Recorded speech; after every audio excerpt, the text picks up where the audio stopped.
Okay, so, I actually put everything in the freezer earlier this week when I was cutting up chicken. All those pieces that I was using.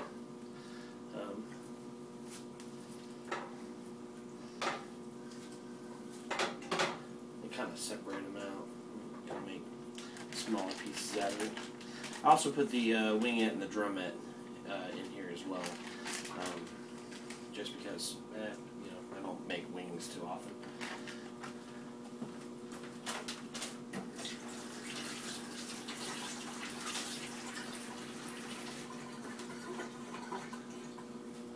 I'm fairly meticulous, always washing my hands. Sorry about that.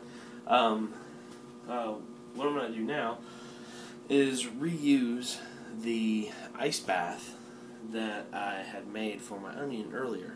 So I have that here. Because when you're making a stock, it doesn't matter too much. When you're making a stock, you're going to want to start with cold water, because cold water actually pulls some proteins out of the bone that helps gel. That's a gelatin that essentially you're making out of this. That helps pull some of these proteins out of, and it's going to actually clarify your stock. So you're actually going to get a more clear stock by starting with cold water, and you can get it more flavorful as well. But use as pure water as you possibly have in your house. I don't know if you guys have a purifier. I have a Brita filter. So what we're going to do is fill the pot till all of the chicken is covered.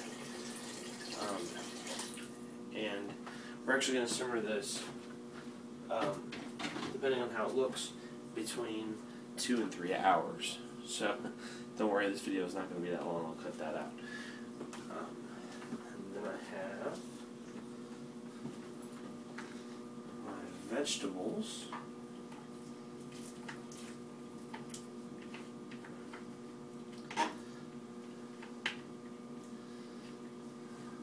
Sorry, my mirepoix. Thank you, French people. Okay. And more white wine. This raises the acidity, and there's no, just depending on how much wine flavor you're actually going to want out of that. There's no real, you can use a cup or half cup or whatever to your gallon of water, essentially. But the acid in the wine, or you can use vinegar if you wanted to, will actually pull out even more proteins. I just break this down a little bit more, which is pretty cool.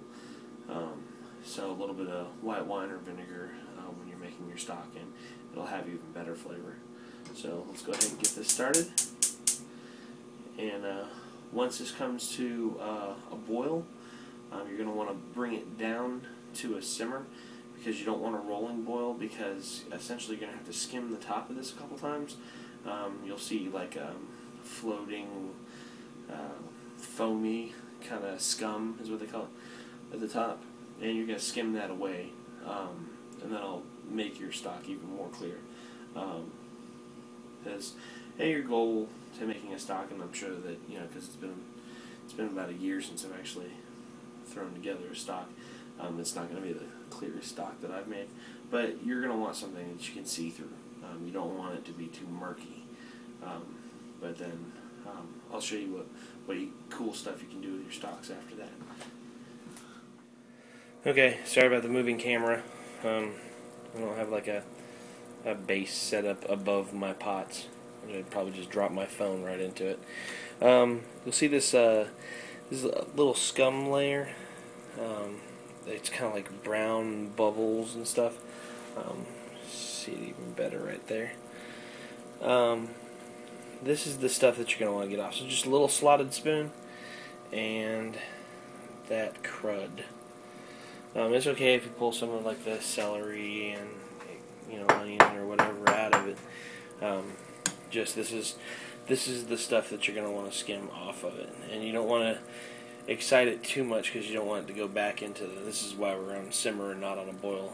You don't want it to rolling boil to incorporate it back into the stock. So we're just trying to make a more clear stock than not.